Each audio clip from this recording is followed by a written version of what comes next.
Sa ngalan ng Ama at ng Anak at ng Espiritu Santo. Amen. Ang pagpapala ng ating Panginoong Hesukristo, ang pag-ibig ng Diyos Ama, at ang pakikipagkaisa ng Espiritu Santo naway sumainyong lahat. At sumayo rin. Mga kapatid, aminin natin ang ating mga kasalanan upang tayo ay maging marapat gumanap sa banal na pagdiriwang. Inaamin ko. Sa mga pangyarihan Diyos at sa inyo mga kapatid, naluba ako ng kasala sa isip, salita, sa gawa, at sa aking pagkukulang. Kaya sinasamo ko sa Mahal na Birheng Maria, sa lahat ng mga anghel, mga banal, at sa inyo mga kapatid na ako'y panalangin sa Panginoong ating Diyos. Kaawaan tayo ng makapangyarihang Diyos, patawarin sa ating mga kasalanan, at patnubayan sa buhay na walang hanggan. Amen. Panginoon, kaawaan mo kami. Panginoon, kaawaan mo kami. Kristo, kaawaan mo kami. Kristo, kaawaan mo kami. Panginoon, kaawaan mo kami. Panginoon, kaawaan mo kami. Manalangin tayo. Ama naming makapangyarihan, pakundangan sa pagpapakumbaba ng anak mong masunurin, ibinangon mo sa pagkadapa ang sangkatauhang masuwayin. Ipagkaloob mo sa amin ang banal na kagalakan upang kaming sinagip mo sa kaalipinan ay magkamit ng iyong ligayang walang katapusan.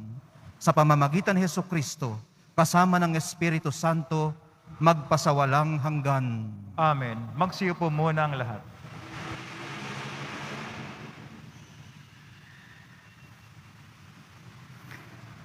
Pagbasa mula sa aklat ni Propeta Oseas. Ito ang sinasabi ng Panginoon. Masdan mo siya'y muli kong susuyuin. Dadalhin ko siya sa ilang, kakausapin ng buong giliw. At tutugon naman siya, tulad noong panahon ng kanyang kabataan, nang siya'y kunin ko sa lupain ng Ehipto. At sa araw na yaon, ang itatawag mo sa akin ay aking asawa at hindi na aking Baal. Ikaw ay magiging aking asawa magpakailanman, Israel. Mabubuklod tayo sa katuwiran at katarungan, sa matibay na pagmamahalan at sa kaawaan. Ikaw ay magiging tapat kong asawa at makikilala mo ako, ang Panginoon. Ang salita ng Diyos. Salamat sa Diyos. Pag-ibig ng Diyos ay ganap, sa tanan siya'y nahahabag. Pag-ibig ng Diyos ay ganap, sa tanan siya'y nahahabag. Pupurihin ko't pasasalamatan ang Diyos araw-araw. Di ako titigil ng pasasalamat magpakailanman. Dakila ang poon at karapat-dapat na siya'y purihin. Ang kadakilaan niya ay mahirap nating unawain. Pag-ibig ng Diyos ay ganap, sa tanan siya'y nahahabag. Sa alinmang lahi, ang iyong ginawa ay papupurihan at ihahayag nila ang mga gawa mong makapangyarihan. Ang karangalan mo at pagkadakilay ipamamalita at isasaysay ko ang mga gawa mo na kahanga-hanga. Pag-ibig ng Diyos ay ganap, sa tanan siya'y nahahabag. Ang mga gawa mong makapangyarihay ipamamalita. Sa lahat ng tao'y aking sasabihing ikaw ay dakila. Ihahayag nila ang lahat ng iyong mga kabutihan. Aawitin nila ang kabutihan mo at iyong kabaitan. Pag-ibig ng Diyos ay ganap, sa tanan siya'y nahahabag. Magsitayo na po ang lahat.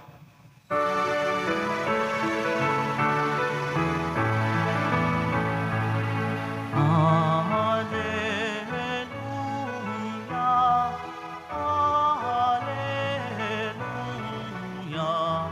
alleluia,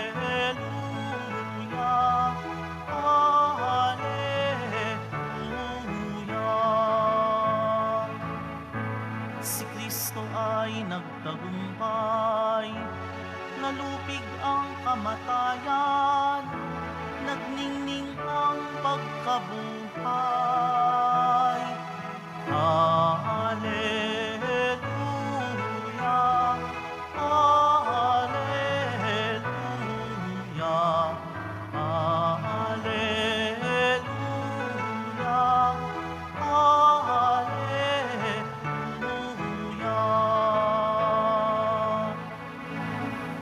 Sumainyo ang Panginoon. At sumayo rin.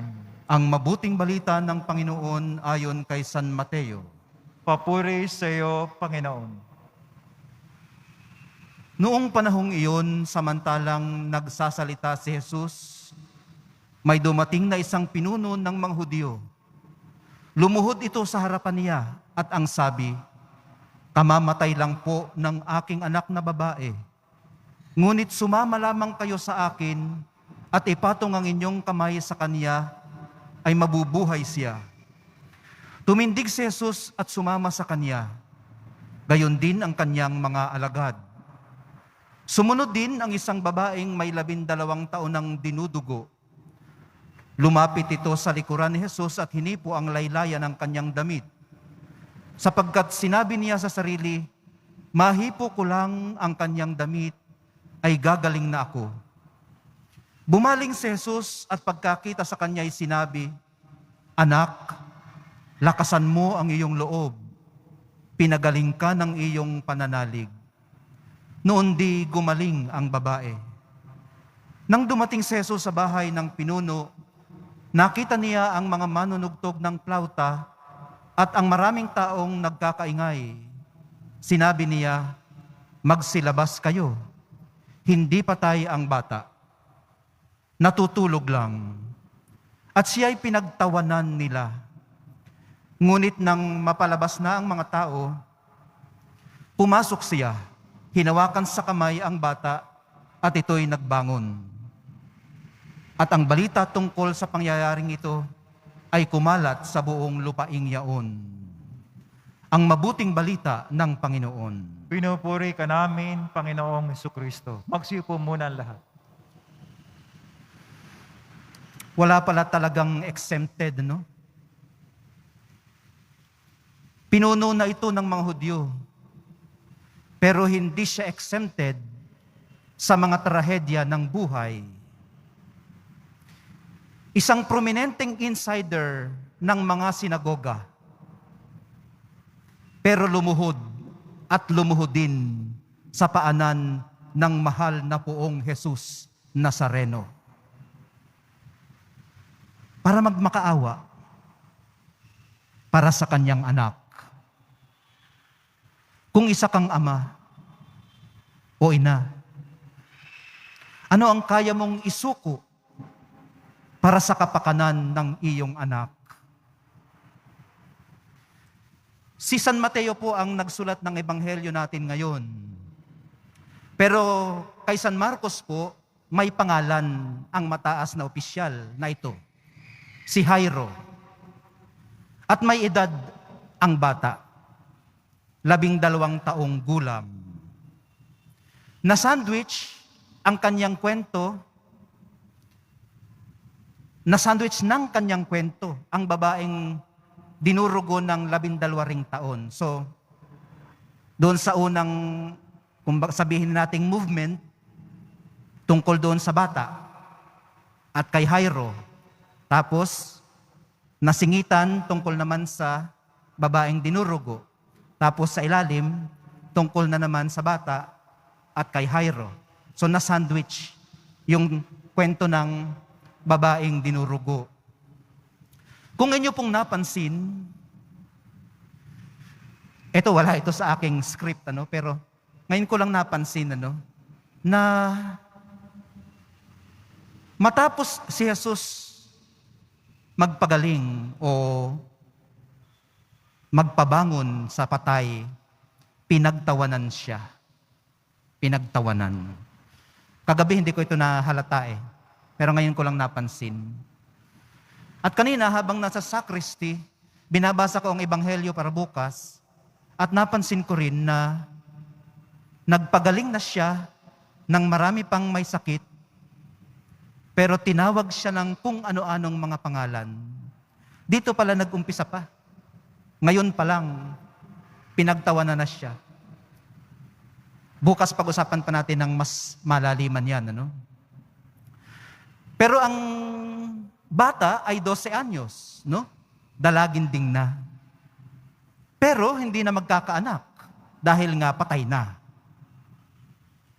At ang babaeng dinurugo naman ay hindi na rin magkakaanak dahil sa kanyang sakit. Ganun pa man, hindi sila naging exempted sa habag at awa ng ating Poong Jesus Nazareno. Hindi naging exemption ang kamatayan ng bata. Hindi naging exemption ang pagiging unclean ng babaeng dinurugo para sila din ay makatanggap ng awa at habag at pagpapagaling ng ating mahal na Poong Jesus Nazareno. At mga kapatid, ang ginawa pong pagpapagaling ni Jesus sa kanila ay malaliman. Bukod sa kagalingang pisikal. Ito po yung binabanggit natin nung nakaraang linggo na kung paanong nagpagaling siya ng pilay upang makalakad sa kalayaan ng paglilingkod sa Diyos at kung paanong nagpagaling siya ng bingi upang mapakinggan ang magandang balita ng kaligtasan at kung paanong nagpagaling siya ng pipi upang makapagpuri sa Diyos, pinagaling din niya ang babaeng dinurugo upang siya rin ay makapaghatid ng bagong buhay sa kapanganakan.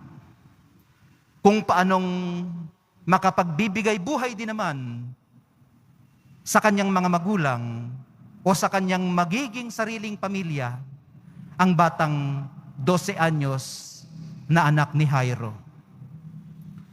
Mga kapatid, kung meron man po kayong maaaring mapulot na mensahe mula sa humiliyang ito o sa ating mga pagbasa ngayong hapon, siguro po ay ito. Ano man po ang ating pangangailangan, gaano man po tayo ka-feeling unclean o unworthy, nahawakan man lamang ang laylayan ng damit ng ating mahal na Poong Jesus Nazareno, tutulungan po tayo ng ating sariling pananampalataya na maglakas loob at lumapit sa Kanya. Hindi man po tayo makaharap o makatingin ng diretsyo sa Kanya. Nakikita po niya ang pagnanais nating ito. Our bare desire. Gaano man po ito kahilaw, gaano man po ito kakulang, gaano man po ito kababaw. At kung hilaw man ang ating pananalig, palalakasin pa po ito ng ating Poong Jesus Nazareno, katulad ng ginawa niya kay Jairo. Kasi ginawa niyang halimbawa ang pananalig ng babaeng dinurugo para palakasin ang pananampalataya ni Jairo. Si Jairo isang pinuno ng sinagoga. Ang babaeng dinurugo isang outcast sa lipunan. Pero siya ang pinili ng ating mahal na Poong Jesus Nazareno na isang buhay na halimbawa ng isang buhay na pananampalataya. Minamahal kong mga kapatid, gaano man po ka-hopeless ng sitwasyon, may lugar at may lugar pa rin ang pananampalataya. Kung paanong tumindig at sumama siya at ang kanyang mga alagad kay Jairo, titindig at sasama rin siya sa atin. Siya na nagsabing, "Anak, lakasan mo ang iyong loob." At sa ating pagkakadapa, hahawakan niya ang ating kamay upang tayo ay ibangon.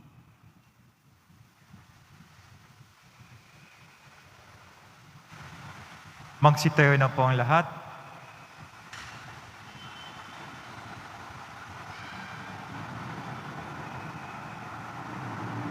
Minamahal kong mga kapatid, kung hindi ninais ng Diyos ang ating kamatayan, nilikha niya tayo para sa buhay. Ngunit mas pinili natin ang kamatayan sa bawat pagkakasala natin. Si Kristong tagapagligtas ang nagbabalik sa atin sa buhay at lumalapit tayo sa Ama sa pamamagitan niya. Sa bawat panalangin ng atin pong itutugon, Ama ng buhay, pakinggan mo kami. Ama ng buhay, pakinggan mo kami. Ang simbahan naway maging tanda ng gawaing mapagpagaling ni Kristo sa pamamagitan ng pagmamalasakit sa mga may karamdaman sa katawan, isip at diwa. Manalangin tayo. Ama ng buhay, pakinggan mo kami. Ang mga doktor at mga nurse at yung mga nag-aalaga ng mga may sakit, naway magpakita ng habag at kahinahunan ni Kristo sa pag-aaruga sa mga maliliit nating mga kapatid. Manalangin tayo. Ama ng buhay, pakinggan mo kami. Ang mga taong nagdurusa sa kahirapan, naway lumapit kay Jesus na naging hamak para sa atin. Manalangin tayo. Ama ng buhay, pakinggan mo kami. Ang mga pusong wasak, naway mapaghilom natin sa pamamagitan ng ating mabubuting gawa at salitang nagdudulot ng kasiyahan. Manalangin tayo. Ama ng buhay, pakinggan mo kami. Ang mga namayapa, naway masiyahan sa makinang na bukang liwayway ng buhay na walang hanggan. Manalangin tayo. Ama ng buhay, pakinggan mo kami. Diyos Ama, patuloy mo kaming hilumin sa lahat ng masama at hayaan mong ang iyong kabutihan ang magliwanag sa amin sa pamamagitan ng kapangyarihan ni Jesukristong aming Panginoon. Amen. Magsiyo po muna ang lahat.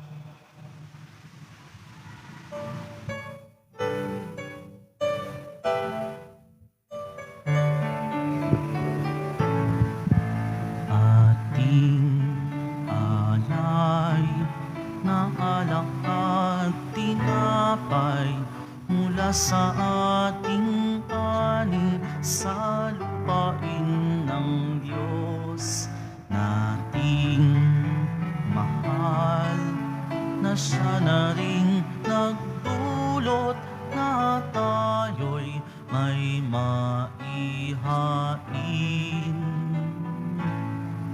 sa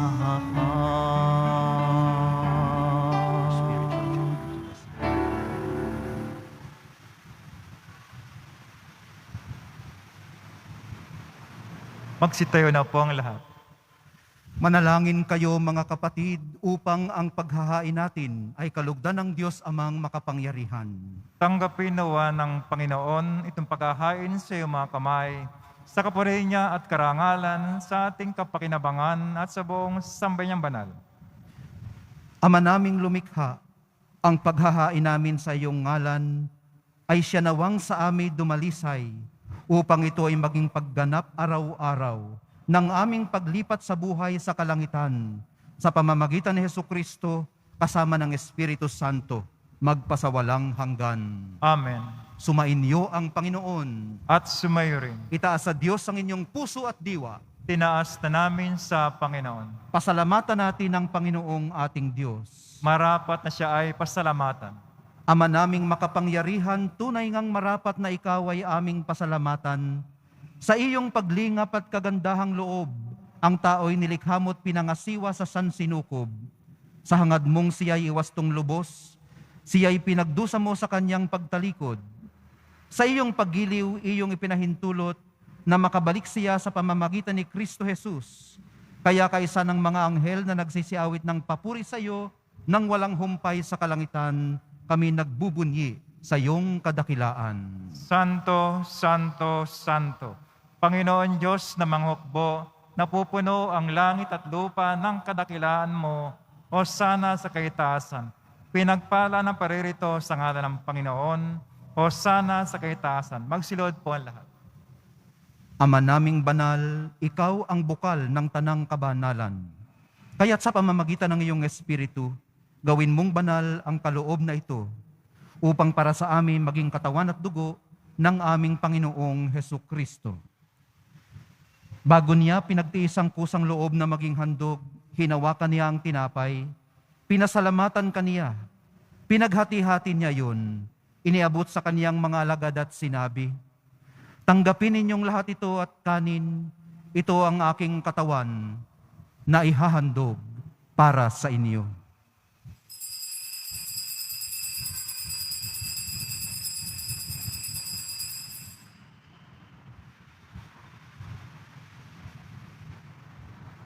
Gayon din naman noong matapos ang hapunan, hinawakan niya ang kalis, muli kaniyang pinasalamatan, iniabot niya ang kalis sa kaniyang mga alagad at sinabi, "Tanggapin ninyong lahat ito at inumin, ito ang kalis ng aking dugo, ng bago at walang hanggang tipan.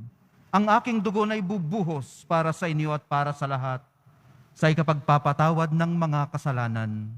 Gawin ninyo ito sa pag-alaala sa akin."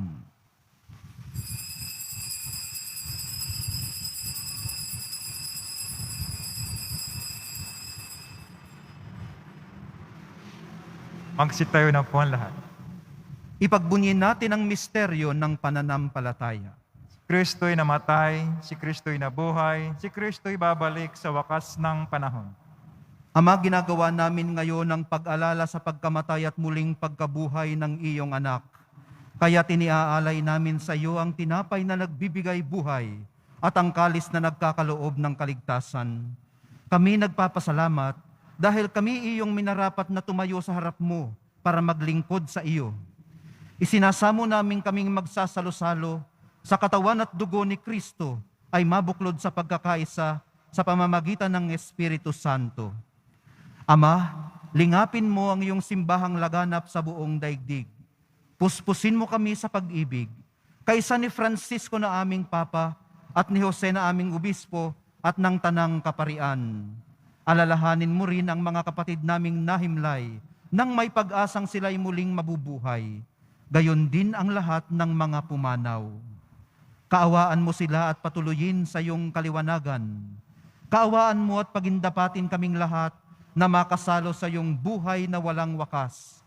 Kaisa ng mahal na Birheng Maria na ina ng Diyos, ng kabiyak ng puso niyang si San Jose, kaisa ng mga apostol, ni San Juan Bautista, at ng lahat ng mga banal na namuhay dito sa daigdig ng kalugod-lugod sa iyo.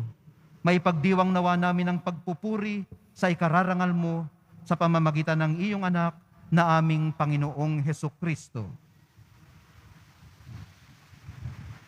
Sa pamamagitan ni Kristo, kasama niya at sa Kaniya, ang lahat ng parangal at papuri ay sa iyo, Diyos Amang makapangyarihan, kasama ng Espiritu Santo, magpasawalang hanggan. Amen. Sa tagubilin ng mga nakagagaling na utos at sa turo ni Jesus na Panginoon natin at Diyos, ipahayag natin ang lakas loob. Ama namin, sumasalangit ka, sambahin ang ngalan mo, mapasa amin ang kaharian mo, sundin ang loob mo dito sa lupa para nang sa langit. Bigyan mo kami ngayon ng aming kakanin sa araw-araw at patawarin mo kami sa aming mga sala para nang patapatawad namin sa nagkakasala sa amin. At huwag mo kaming ipahintulot sa tukso at iadya mo kami sa lahat ng masama. Hinihiling namin kami iadya sa lahat ng masama, pagkalooban ng kapayapaan araw-araw, iligtas sa kasalanan at ilayo sa lahat ng kapahamakan, samantalang aming pinananabikan ang dakilang araw ng pagpapahayag ng tagapagligtas naming si Hesukristo. Sapagkat iyo ang kaharian at ang kapangyarihan, ang kapurihan, magpakailanman. Amen. Panginoong Hesukristo, sinabi mo sa iyong mga apostol, kapayapaan ang iniiwan ko sa inyo, ang aking kapayapaan ang ibinibigay ko sa inyo. Tunghayan mo ang aming pananampalataya at huwag ang aming pagkakasala. Pagkalooban mo kami ng kapayapaan at pagkakaisa ayon sa iyong kalooban, kasama ng Espiritu Santo, magpasawalang hanggan. Amen. Ang kapayapaan ng Panginoon ay laging sumainyo. At sumayo rin. Magbigayan kayo ng kapayapaan sa isa't isa. Kordero ng Diyos na nag-aalis ng mga kasalanan ng sanlibutan, maawa ka sa amin. Kordero ng Diyos na nag-aalis ng mga kasalanan ng sanlibutan, maawa ka sa amin. Kordero ng Diyos na nag-aalis ng mga kasalanan ng sanlibutan, pagkaloob mo sa amin ang kapayapaan. Magsilod po ang lahat.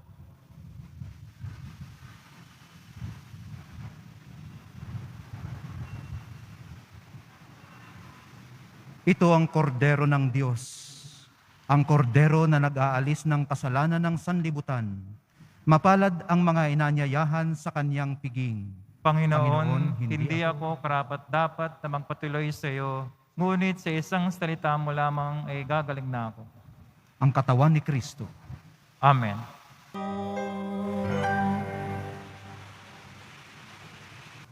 Magsitayo na po ang lahat. Manalangin tayo. Ama naming mapagmahal, kaming iyong pinapakinabang, ay loobin mong laging lumingon sa pinanggalingan nang tinanggap namin ngayon para pagsaluhan sa pamamagitan ni Hesukristo kasama ng Espiritu Santo magpasawalang hanggan. Amen. Sumainyo ang Panginoon. At sumayo rin. Mahal na poong Jesus Nazareno, inihayag mo sa pamamagitan ng krus ang walang maliw na pag-ibig ng Diyos sa sangkatauhan. Pakinggan mo ang kahilingan ng iyong angkan na nagsusumamo sa iyo. Makamtanawa nila ang iyong katugunan at tanggapin ang kasagutan na may utang na loob na tinatanaw. Basbasan din po ninyo ang may mga daladala nilang mga imahen at dasalan, pati na rin ang mga nahihirapan at mga may sakit. Sa pamamagitan ng bendisyon na ito, naway maalala nila ang mga pangako nila noon sa binyag, na ikaw ang kanilang iibigin at paglilingkuran bilang Panginoon magpasawalang hanggan. Amen. Pagpalain kayo at ang inyong mga pamilya, pati na rin ang inyong mga pagsusumikap sa araw-araw ng makapangyarihang Diyos, Ama, Anak, at Espiritu Santo. Amen. Humayo kayong taglay ang kapayapaan ng poong Jesus Nazareno. Salamat sa Diyos.